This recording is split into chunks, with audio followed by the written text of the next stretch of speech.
Hey y'all, I'm Carrie, I'm Momo. and this is Monstrous.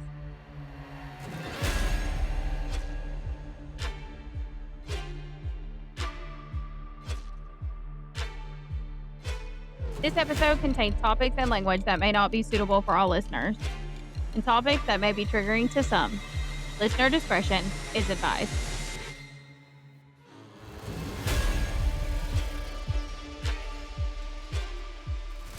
Welcome back, Monstrous Maniac. So, whether you're a longtime listener tuning in from the witching hour or a fresh face who just stumbled into our little den of curiosities, we are thrilled that you're here. Yes, we are. Now, Momo, can you believe that we're already rolling through our April episodes? Well, Yep. April's only got like 2 weeks left. Yep, and I am currently working on a May's episode. Can you believe that? Time flies when you're having fun. You wanna know something funny? What's that? I have, my notes or whatever here. Time flies when you're diving into history's weirdest rabbit holes. Ain't that the truth? How funny is that? He says not the exact same thing, but, Similar. Right, okay. I don't know why this is on my lap here. I don't know what it is either, weirdo. Yeah, I don't know what's happening. Okay. It's been a long day. Let me get my liquid IV going here. Sorry, guys. It's like 11 o'clock at night that we're recording this, so things are a little weird right now. A little weird. Speak for yourself. Oh, there. I'm trying my new liquid IV, What flavor? the strawberry lemonade. Oh, Yeah, I haven't tried that one. Hopefully it's good. Because I'm gonna be kind of sad if it's not. Sorry, guys, if you hear my straw. Shake it up. My bad. Okay, give it a try. here goes nothing. It's actually not that bad. I expected like a, I don't know. More tart. Yeah, but it's actually really good. Oh, Yum. I need to mix it up better, but I'll do that. I'll do that. Okay. What is happening? but your phone's telling you I'm tired. Go away. Okay, so we had one hell of a ride with our two-parter on the 1916 Jersey Shore shark attacks. I ain't going to the beach no more. So if you missed it, make sure you go back and binge that now. Those 2 episodes is like Jaws meets a fever dream. And it's the real events that had actually inspired the movie Jaws. And that's because nothing says summer fun like great whites crashing the party. No kidding. And speaking of 1916, turning into a banner year for the unexplained terror, I've got a banger queued up for us today. And this one is going to make those sharks look like a kiddie pool splash fight. So buckle up because we're going to plunge into a global nightmare that turned 1 million+ people into living statues. This is one that had doctors scratching their heads for a century. The sleeping sickness that wasn't sleepy at all. And after it, you won't want to blink. So, Won't do any of that stuff. if you're ready, we'll get into it. Go for it. In 1917, in the middle of a world war ripping the planet apart and a flu pandemic killing tens of thousands, something even stranger started happening. People, healthy, young, and in mid conversation, began falling asleep. And it wasn't a quick nap from exhaustion or a faint from hunger. They would freeze right there, mid sentence, mid step, eyes wide open, staring into nothing. That's almost creepy. That is creepy. Their chests rose and fell, but they were gone, locked in a waking nightmare that no doctor could explain or wake them from. So this isn't some fairy tale curse. This was real. It was savage, and it spread like wildfire across Europe and then the world. Over 1 million people got hit between 1916 and the early 1930s. Some slept for weeks, months, and even years. Others jerked awake into violent spasms, their eyes rolling back in their heads and screaming at shadows that weren't there. And many died in the acute blaze of it. Now, for those that survive, that is where the true horror lived. Years later, they'd wake up one day rigid as statues, trembling, shuffling, trapped inside their own bodies, just like the living dead. They were aware, but unable to move or speak. This was Parkinson's on steroids, but man made by a mystery bug that no one could pin down.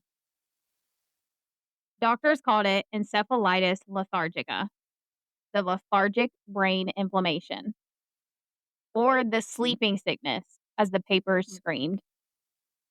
First, it was confused with the African fly-borne version, but this was so much worse. It was a brain firestorm that burned out as mysteriously as it started. There was no cure and no cause. It had just appeared and then it vanished by the 1930s, leaving wards full of frozen souls and a century of head scratching. This is the forgotten epidemic that turned humans into prisoners of their own flesh. The one that neuro legend Oliver Sacks would rediscover decades later, sparking miracles and madness with a single pill. Today, we're diving into the waves of terror, the haunted survivors, the failed cures, and the theories from killer flu to rogue viruses that still don't add up. Because if 1916 taught us anything after those Jersey Shore shark attacks, Anything's possible. it's that the scariest monsters don't always have fins. They live inside us. So first, let's set the scene.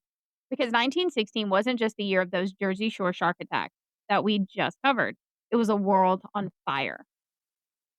World War I had Europe in a meat grinder. Trenches flooded with mud and mustard gas. Millions dead or dying. Then the summer hit. And along came the Spanish flu's ominous preview. It wasn't the full 1918 apocalypse just yet.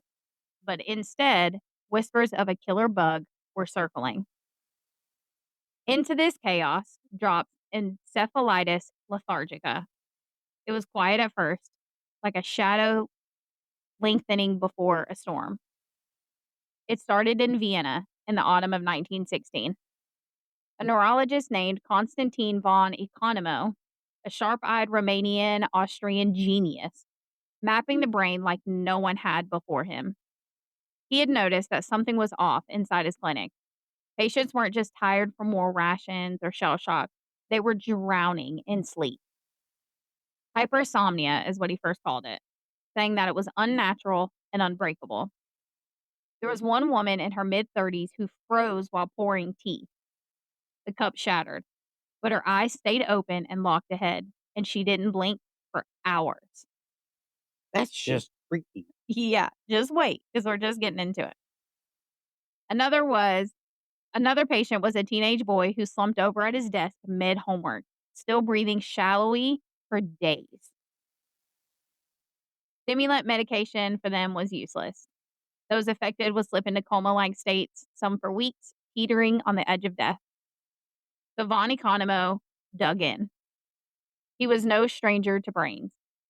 He had already sketched sleep and wake centers in the brainstem, decades ahead of his time. So figuring this out should have been no problem for this man. But by the winter of 1916, and then into 1917, the cases spiked. He autopsies the first fatalities and saw it clear as day. Inflammation ravaging the gray matter of the midbrain and basal ganglia. It's not meningitis. polio, or encephalitis from herpes or measles. This was something completely new. He dubs it lethargic encephalitis in early 1970s. The papers called it encephalitis lethargica, and that to the world is what it became known as. The name stuck because the sleepiness and the hallmark, it's so much worse than that. Word begins to spread fast throughout Europe about this new mysterious thing. Now, by the spring of 1970, London has hundreds of patients. France reports clusters in Paris hospitals. Germany's Berlin wards overflow.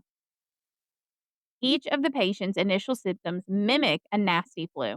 They have a low-grade fever, a headache pounding like a mortar shell, sore throat, their limbs ache, and vomiting.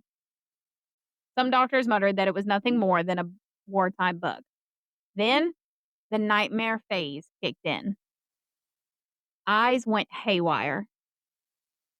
An oculogeric crisis, where your eyeballs snap upward and they lock, staring at the ceiling in terror. The pupils dilate wildly, or they would roll uncontrollably like slot machines stuck on hell.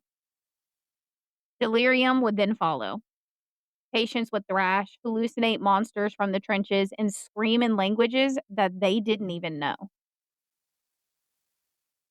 So, imagine seeing a 22-year-old soldier home from war on leave and chatting with his beloved sweetheart in a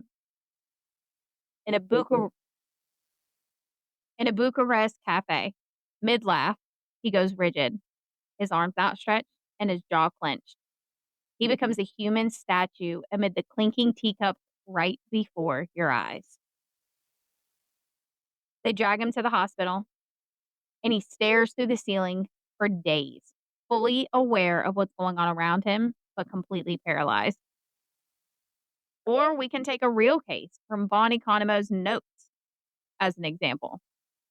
It was a 14-year-old girl who collapsed during school prayers. She slept 18 hours a day.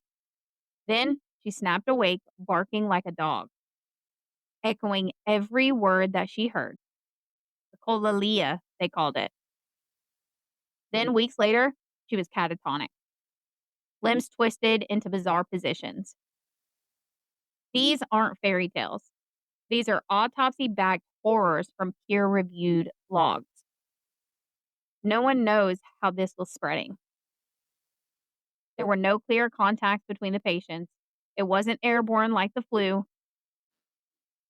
It wasn't waterborne, and it wasn't fleas. Von Economo has suspected a virus.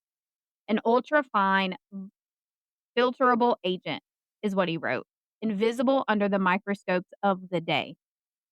But their tests failed. Blood serum from recovered patients, no dice. They got nothing to tell them what this was, what caused it, or how to even cure it. Now, by late 1917, Europe was burning with thousands of cases, just like the ones I just told you about. And the world was about to get a front row seat as the waves continued to build. This wasn't a regional oddity. It was the opening salvo of a global siege. So World War I had sputtered to an armistice in November of 1918, but the killing didn't stop. The Spanish flu had now erupted into its full apocalypse. 50 million dead worldwide. Bodies stacked in streets and hospitals had turned into morgues. And then riding this tidal wave of death was none other than encephalitis lethargica, exploding into its first true peak. It's not coincidence, the timelines bleeding together, fueling endless debate. Europe was already reeling from the first wave, but now it went global. Wave after merciless wave, peaking in 1919, then 1920, and a brutal final surge in 1924. And not a single continent was spared from it. New York City in 1919 had over 2,000 cases by 1921. The wards of Bellevue all the way to the Bronx were overflowing. Hamburg, Germany had 472 confirmed deaths in only months. Paris logged thousands. London's National Hospital for Nervous Diseases couldn't keep up. Australia reported clusters in Sydney.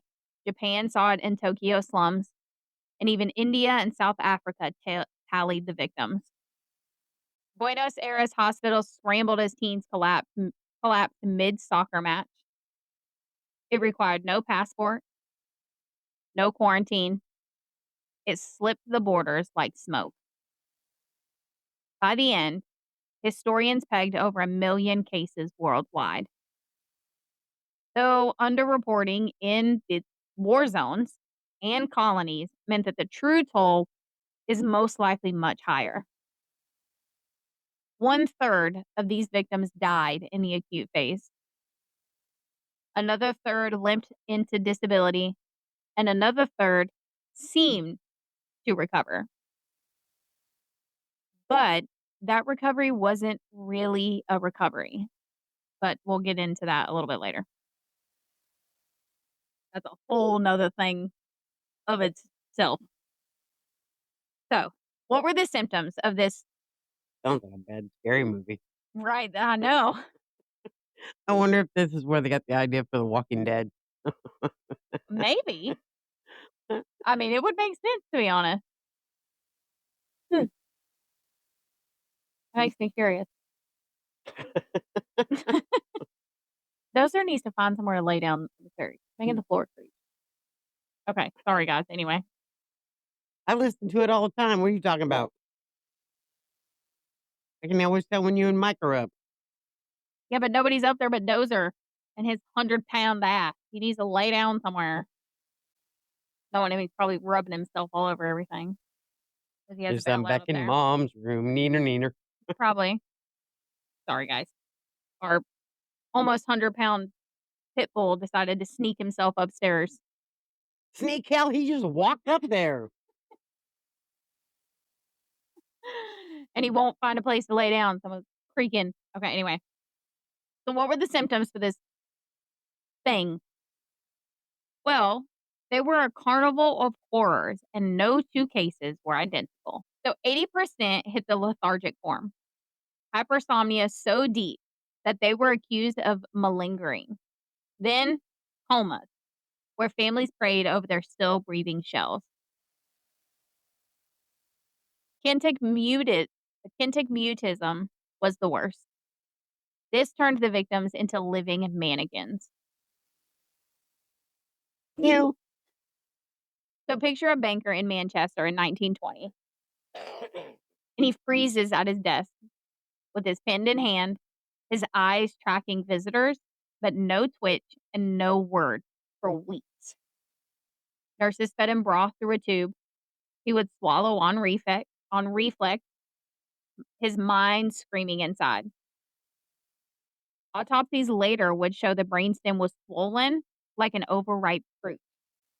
Then the hyperkinetic flip side, which was rarer, but it was nightmarish. Involuntary and irregular dance-like movement, just like the St. Vitus dance on bath salts. Which, whoa, I think that one is on my list. So for anyone who doesn't know, this is a rare movement disorder in children caused by molecular mimicry after the scarlet fever. And there is another sickness that hit the world that St. Vitus is theorized to be the cause of it. But basically, in rare forms, if you survived scarlet fever, then you suffered from St. Vitus's dance. No, thank you. Isn't that crazy? So if you had this rare symptom, your limbs would flail wildly like your arms punching the air, or your legs kicking your bedside to splinters. Yeah, it reminds me of some of the crazy dances you kids had in the 80s and 90s. I didn't dance like that. I didn't say you. Hey, you said you kids. That's in general. I'm gonna quit talking to you We had good dances when I was younger, okay? if you say so. We did.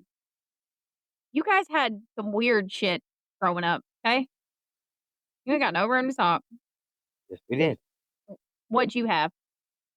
Oh, honey, I gotta go back to the 70s. We had disco. There you go. Anyway, this would jerk torsos like puppets on frayed strings, and ticks that would explode out of control, grunting, barking, and swearing in dead languages. There was one London girl in 1919 who spun in circles for hours while laughing hysterically until she foamed at the mouth. Jeez Louise. And the kids affected are the gut wrenching part. A 1922 Chicago report included an 8-year-old boy who slept for 20 hours, woke up cursing the doctors, and was obsessed with fire. So much so that he set his bed ablaze before they were able to restrain him. Crazy. Right. And that's just one. Like there were multiple like this.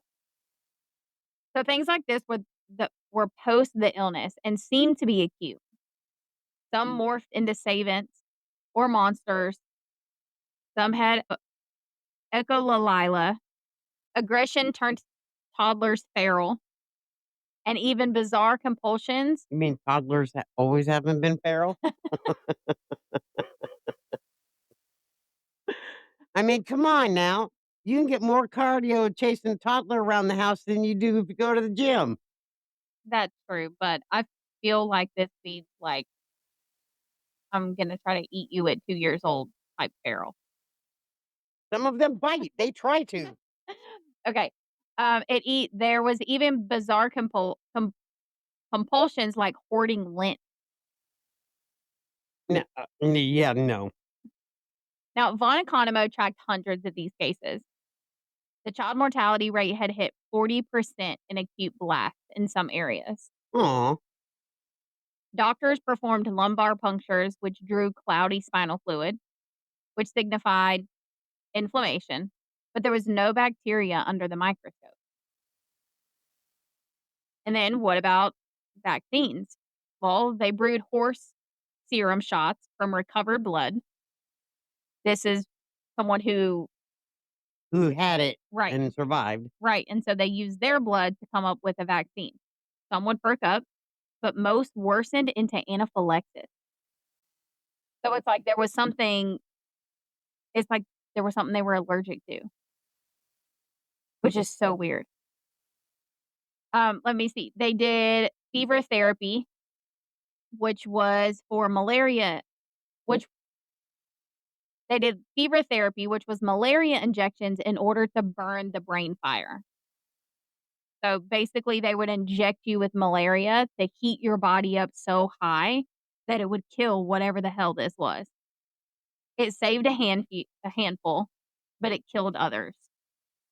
They did ice packs, bromides, even Streisand tonics to jolt the nervous system, but nothing stuck. The newspapers screamed, quote, sleeping sickness epidemic. They blurted with Africa's tsetse fly curse, which sparked panic. The governments downplayed it and the flu stole headlines.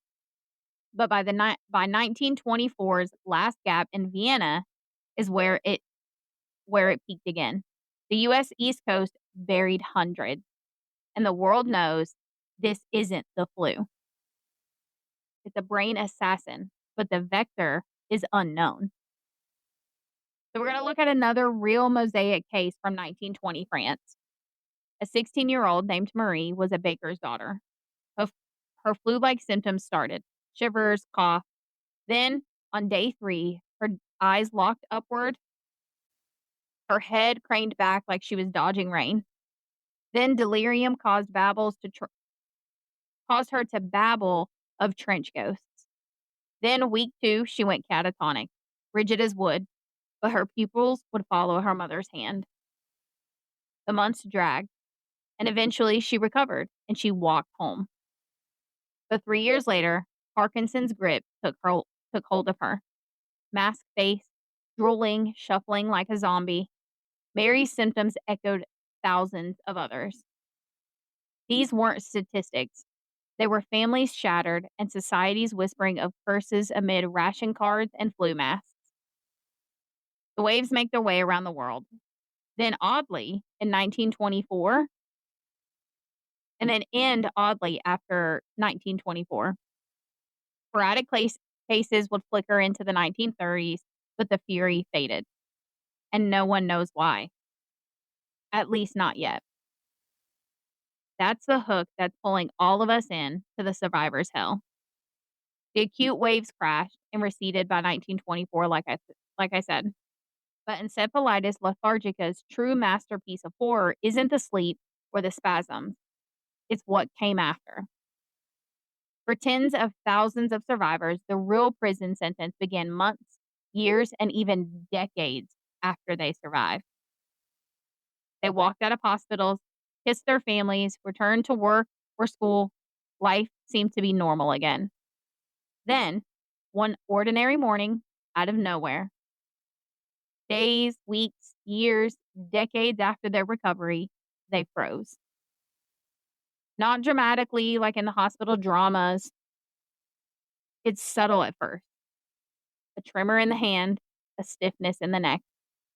Their eyes glaze into a blank mask, and by nightfall, they're shuffling like wind-up toys running down, trapped in a body that's turned traitor. This was the post-encephalitic Parkinsonism.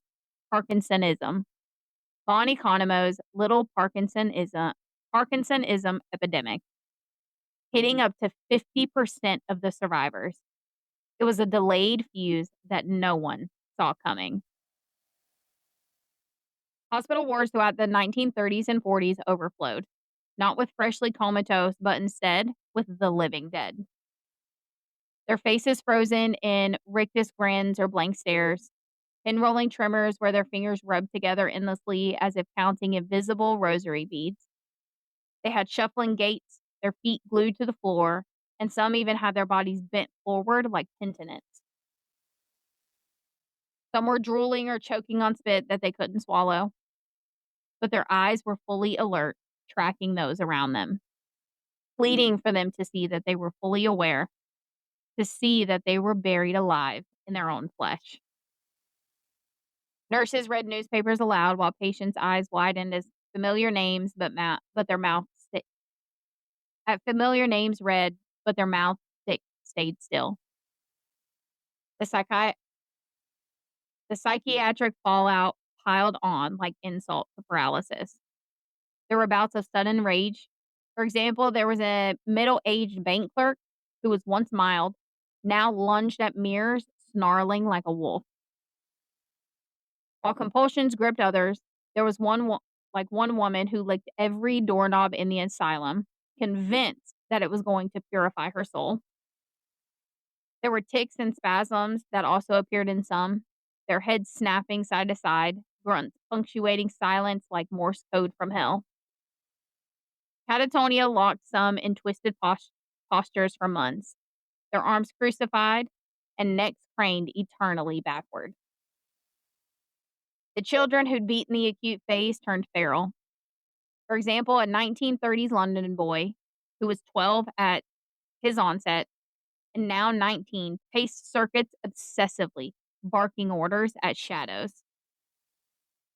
There were sexual deviation, hallucinations, and personality flips.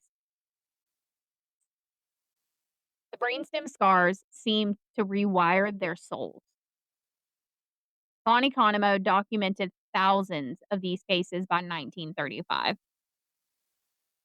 From asylums from New York's Beth Abraham to London's modestly housed generations of these ghosts. The treatments, once this phase came, were the same as they were before. Desperation dressed as medicine. Lumbar punctures to drain toxins, but this just caused more pain. Bulgarian serum injections harvested from horse blood. Some twitched alive briefly, but most went into anaphylactic shock or into worse, rigidity. They faced malaria therapy again. And like I said, this was when they deliberately infected patients with swamp fever in order to spike the body temperature to over 106 degrees Fahrenheit. That ain't good for the brain. They hoped that it would scorch the brain demons as they saw them. A few revived from this, but dozens of others were cooked from the inside. There were insulin shock comas, which caused metrazole convulsions. There were the 1940s electroshock brutal cousin, is what this was. They had zapping wards full of frozen patients, smoke still rising from their scalps. They did bulbar oil treatments, which this was whenever belladonna alkaloids were rubbed into the skin until delirium would return. Nothing reversed the Parkinsonism. At best, it bought some lucid hours before it relapsed. In the end, most families would abandon their loved ones because it was too haunting and too expensive. That back in those days. Governments warehoused these patients in back wards, forgotten amid the Great Depression headlines. Eventually, though, real voices would pierce the records. From a 1928 French asylum log, quote, patient S, 29, occupation Taylor, acute EL 1921, recovered. Onset Parkinsonism 1926, now rigid, oculoric crisis nightly, mutters mama in sleep. EEG shows wakeful brainwaves, knows visitors by name via eye flick, weeps dry tears, end quote. From New York in 1932, quote, Mrs. K, frozen 14 months. Husband visits weekly, reads Dickens aloud. Pupils dilate at David Copperfield passages. Favorites from childhood. No other response. These people weren't vegetables. They were prisoners, their own minds ticking in vaults of meat. Now, by 1950, sporadic acute cases still did trickle around. The last big U.S. cluster being in the 1930s, but the post-acute army swelled institutions worldwide. The fatality rate climbed slowly. Patients ended up with pneumonia from immobility, bed sores rotting away their flesh, and their hearts giving out under the strain. Yet, many endured, turning them into the 1960s and 70s time capsules of a vanished plague. So why was there this delayed bomb? They had recovered. What happened?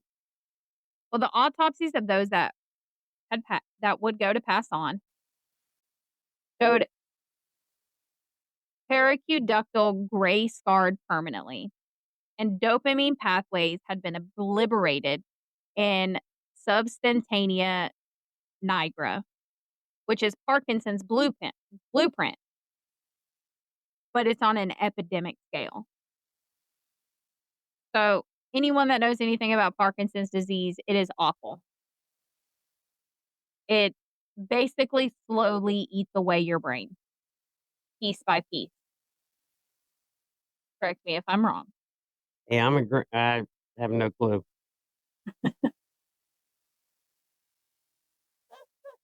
Not it. This was so much more than that.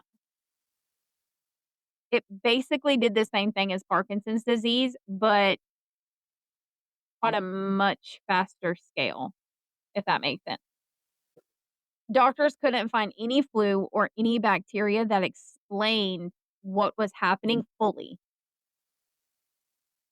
The disease didn't just attack, it booby trapped, basically. And That's just kind of mean. right. And as cases faded mysteriously post 1931, with the last verified wave being 1927 in Europe, and a few stragglers kind of here and there into the 1950s and other places, The survivors became living museums of its wrath. Science chased causes, searching for answers, while the wards echoed with silence. But still, no one listened to the statues. Until decades later, when one man finally did. And by the time the worst of encephalitis lethargica had passed, doctors, researchers, and entire governments were left staring at the same question: what on earth caused this? And unlike a lot of the old medical mysteries, this one has never really gotten a clear answer. This is the part of why encephalitis lethargica still feels so eerie today. It didn't just come and go like most mysterious illnesses do. It arrived like a storm, wrecked millions of lives, and then disappeared before science could ever catch it. So, the obvious place to start is influenza. I mean, after all, the timeline overlapped with the 1918 pandemic, and the world was already seeing strange neurological complications after flu like illnesses. But many early observers assumed encephalitis lethargica might be some kind of neurological sequel to the influenza, maybe even the same infection, just wearing a different mask. But that theory has always been attractive because it fits the era, not because it's been proven. Wartime crowding, massive movement of troops, global spread, and a disease that seemed to bloom in the same historical moment as the Spanish flu all feels completely plausible. But still, the disease does not behave exactly like the flu does. And people kept developing encephalitis lethargica after the worst waves of the flu had already passed. So if influenza was involved, it may have been a trigger, a coincident infection, or part of a broader chain of events rather than one single direct cause. More like a contributing factor. Now, another line of thinking points to an autoimmune disease. In this version, in this theory, the body may have been reacting to some prior infection and then mistakenly attacking the brain, especially regions that involved movement and sleep. This theory is appealing because encephalitis lethargica often had a delayed phase, with Parkinsonism symptoms appearing long after the acute illness. This one helps explain why some patients seem to recover before years later collapsing again. But it's still only a theory, not a confirmed answer. Then there's the enterovirus idea. Now, what So, the hell is the virus idea? I'm going to explain it. So, Thank you. some later studies examining preserved tissue from historical cases suggested a possible viral signature consistent with enteroviral involvement. So, this keeps the virus at the center of the story, not just necessarily influenza, which from the very beginning, they believed it was some kind of virus. So, enteroviruses are a huge family, and several can affect the nervous system.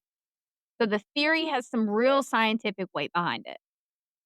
But even that has produced a universal consensus because old tissue is hard to interpret, and no single agent has ever been able to accept this as the final culprit. Mm. Yeah. So, enteroviruses have over 100 types of viruses. These typically cause, like cold-like symptoms, fever, runny nose, cough, Right. stuff like that. They're very common in the summer and fall, and these types of viruses can lead to more severe illnesses like hand, foot, and mouth disease, meningitis, or even encephalitis if they are not treated early enough. They spread through respiratory droplets. While most infections are mild, there are some strains that can be extremely serious, causing respiratory and neurological conditions. Damn. Most of these viruses have no vaccines. You have to just let it run its course, Right. basically. Like you do with a cold. Right. Find some examples of these viruses. That way, it'll make more sense with some examples. Doesn't mean come on now. Okay, so some of the viruses that are in this family, because like I said, there's over 100 viruses that fit in this family. Okay, I don't want to be no part of that family. are the rhinoviruses, polio, encephalitis, meningitis. Yeah, but nowadays that's all curable.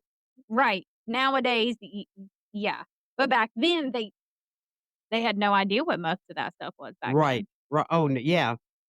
So this one really does have some scientific weight behind it, and it could potentially be the cause. Some kind of one of the 100 viruses in this family, but there's no no scientists have been like, "Yep, this is it." It's hard to pin down. Right, especially because it's so old. And although they have Know that feeling. and although they have preserved tissue from victims, again, old tissue is really hard to decipher. Well, The longer it's preserved, the more sensitive yeah, it but if they becomes. keep it under the right conditions, look, I watch Dr. G. Oh, yeah. Yeah, if it's kept under the right conditions, then it could be perfect for an extremely long time. But back in those days, they didn't know how to preserve Right. So all how that. damaged is it from those preservation techniques to what we have today? Right. So then on top of the mystery of what caused it, you have the disappearance. And that's the part that really unrattles anyone who loves a good medical mystery. So we all know that epidemics usually fade for a reason because our bodies build immune system to it, conditions change, vaccines arrive, sanitation improves, or the pathogen just mutates into something else. But encephalitis lethargica simply vanished. It's not as though one lab breakthrough had solved it. It just faded out in the 30s with only scattered later reports happening. Wow. And that vanishing act remains one of the biggest unanswered questions in this entire thing. That's just crazy. It literally appeared, That, and from what I could find, it hasn't been seen since. hmm. So, did the pathogen weaken? Maybe. It may have. Did population immunity slowly build up to it? Was it a post infectious syndrome that depended on a specific historical moment of war, malnutrition, crowded cities, and overlapping infections? Could be. Or was this a disease process we still don't fully recognize in modern form? I can't answer any of that. Every one of them is a possible explanation, but not one single one can be stated and settled as fact in the cause. Oh, I know. So by the time Oliver Sacks encountered the survivors decades later, the epidemic was already a ghost story in medicine. So his work with L-Dopa briefly woke some of those frozen patients, and for a moment, the silence broke. But this miracle was fragile, and the condition remained a reminder that the brain can hold on to trauma long after the world has moved on. Oh, ain't that the truth? A disease that arrived like a storm, rewired thousands of lives, and then vanished before science could ever catch it.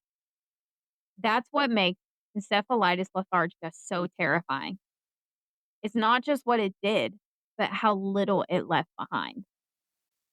Encephalitis lethargica didn't end with a bang or a cure. It just stopped. The acute cases dried up by the early 30s, leaving only echoes in brain banks, yellowed hospital logs, and the last few survivors who carried its scars into the 1980s and beyond. Oliver Sacks gave them a voice, but the core riddle still remains. Even today in 2026, what was it? A rogue flu strain? An autoimmune glitch? A forgotten enterovirus that mutated away? Modern labs still today chase answers in archived tissue. AI scanning old brainstem slides for patterns that they missed. Now, in the early 2000s, there were a couple of rare clusters that did pop up. These were Japanese cases that seemed to mimic that old ocular oculogrychic crisis, but there was no like real epidemic. From what I could find, that's all that happened was their eyes shot up. This potentially warns us that pandemics don't always announce themselves with coughs. Sometimes they whisper through the brainstem, steal your motion, and then vanish before we can name it. This makes us think about our own era, COVID's long haulers and the mystery neuroflares post flu shots. Hell, COVID's still hanging around. Right. There's like, what, 4 fucking new strains? God. I know, and they Just keep trying to get me to get another shot. It's like, no, I've had 4. just go away. I'll just stay home. Right. I don't have a problem with that. I'll just avoid people. That's so easy to do, let me tell you. So, encephalitis lethargica feels less like ancient history and more like a ghost in the machine, reminding medicine that it doesn't always win. Von Economo saw the brainstem sleep centers first. Sachs humanized the fallout. But the million-plus victims, they're the story's soul. Frozen midlife, aware in their prisons, and waiting for science that never fully arrived. And that's it. That's the sleeping sickness that wasn't actually sleepy at all. That's just crazy. Is that one wild? That is wild. Yep. I thought it was a good one. It's a good medical mystery. And obviously it's sad, but Well, yeah. it's not, in our normal sadness that we do. I told you. That's where they got the movie The Walking Dead, I'm telling you. It might be. I'm going to Google it. Hey, you know me. You and Google are best friends. Oh, that's boring. What? He just wanted a zombie movie that never had an end. Well, that's stupid. All right, though. All right. Anyway, you got anything, Mama? No. I know that's a first, but I know. There's not a whole lot to this one. no. Just a little fun one. Give you a little medical mystery to sleep on. Oh, I'll sleep just fine. All right. Thanks, guys, for riding through this one with us. I know it's very different. We haven't done anything like this one on the podcast yet. No. Yep. One of those weird unsolved things. Yep. We haven't done one of those. So this one was kind of fun. For me, it was anyway. It was fun. Yep. Hopefully y'all enjoyed it. But before we do go, as always, I have a teaser for you for next week's episode. Yep. Are you ready? I'm about ready to go get. We're going to leave the wards behind for something that'll have you gripping your seat and questioning every family outing. I question every family outing we have anyway, so. Think summer thrills that turn into heart-stopping tragedy, engineering gone wrong, crowds screaming for all the wrong reasons. It's the kind of hidden history that makes roller bags feel cursed and cotton candy taste like regret. On candy anyway. It sticks to my teeth. So stupid. So make sure you subscribe, hit your notification bell, because I promise you'll want company when the ride goes off the rails for this one. I don't go on rides, so I'm good. Make sure you leave us a review. Share it with a friend. Tell everyone you know about us. If you want to see our socials, I do have a few pictures that go along with this one. That is in our description for this episode, as well as our email where you can send your personal stories and case suggestions. for now, I believe that's all we have for you. Unless you got anything. Nope. All right. I got nothing, not this week. Next week, probably a lot. More likely. Yep. Yep. I don't think you're going to like next. I didn't like the Shark Week. Yeah, I don't think you're going to like next week. I can't wait for next week. That's good. Well, you're a weird child anyway. I know. But it's one of my favorite things in the world. Oh, God. What is that supposed to mean? Just what I said. Yep. We're going to talk about one of my favorite things. Maybe you need to hurry up and come back. It's one of Mandy's favorite things, too. Oh, Lord. Yep. No, I'm just teasing. Can't wait for that one. Okay. Well, that's all we got, guys. So make sure that the next time you want to nod off easily, think whatever gods or germs let you wake up still moving. Until then, I'm looking at wake any morning check.